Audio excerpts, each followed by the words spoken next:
कभी कभी सवाल जवाब नहीं चाहते, बल्कि समझ। ये कहानी है एक माँ की और बुद्ध की। एक माँ जिसका इकलौता बेटा बीमार होकर मर गया। उसकी गोद में अब सिर्फ एक निर्जीव शरीर था, लेकिन दिल में एक उम्मीद, शायद कोई चमत्कार हो जाए।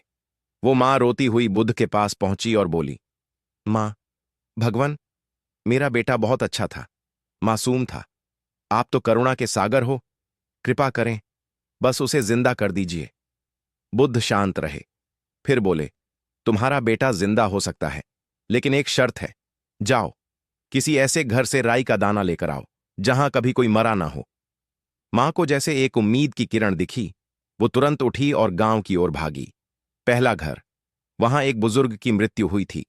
दूसरा घर, वहां एक जवान बेटा खोया गया था। तीसरा, चौथा, पांचवां, हर घर में मौत थी। और मां की आंखों में आहिस्ता आहिस्ता समझ की रोशनी भरने लगी।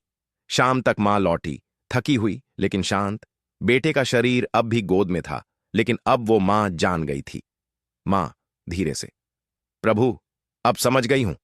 मृत्यु कोई दुर्भाग्य नहीं, यह तो जीवन का हिस्सा है। बुद्ध मुस्कुराए।